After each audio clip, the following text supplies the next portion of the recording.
Joining us from Washington now for more context on North Korea's latest threat is Abe Denmark. He's an expert on East Asia and a fellow at the Center for a New American Security.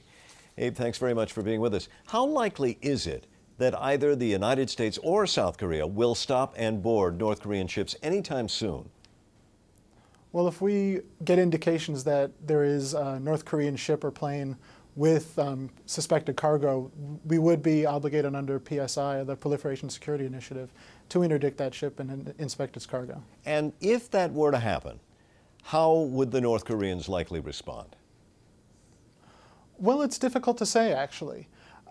If North Korea decides that they want to escalate the situation, there are a number of ways that they could. What I think would be probably most likely in terms of a small escalation that North Korea could choose would be a maritime skirmish on the western side of the Korean peninsula, in which there have been skirmishes before in 1999 and 2002. Say something happens at sea and there's a military response. What happens next?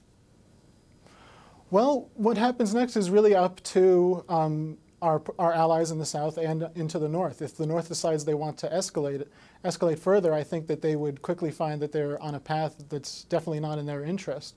The South and the United States, I think, would try to make sure that the situation does not escalate by working with our allies, but also working with our partners, who nobody wants to see that situation escalate beyond that. And give us a sense of how North Korea and South Korea match up militarily.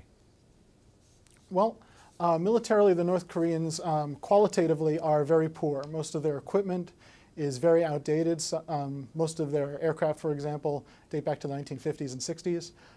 Their soldiers are malnourished and not very well trained. But what they lack qualitatively, they make up for quantitatively. North Korea has over 1 million soldiers under arms, most of them garrisoned near the DMZ. The South, on the other hand, they're an ally of the United States. Their equipment is very up to date. Their soldiers are extremely well trained.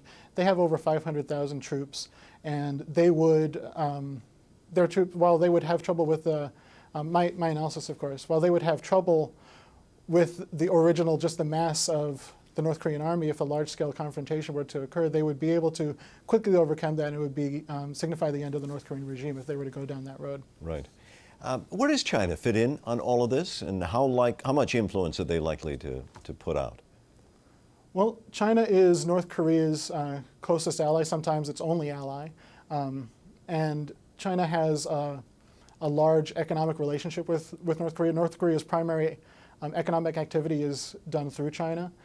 So China obviously has a lot of leverage within Pyongyang, at least we think they do.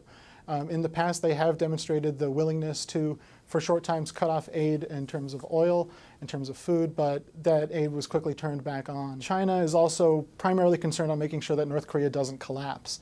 And that, for China, that means making sure that sanctions or any sort of initiative coming from the international community does not trigger that collapse. So the U.S. policymakers need to be very aware of the difference between what China can do and what they're willing to do. Abe Denmark, thanks very much for joining us this evening. Thank you.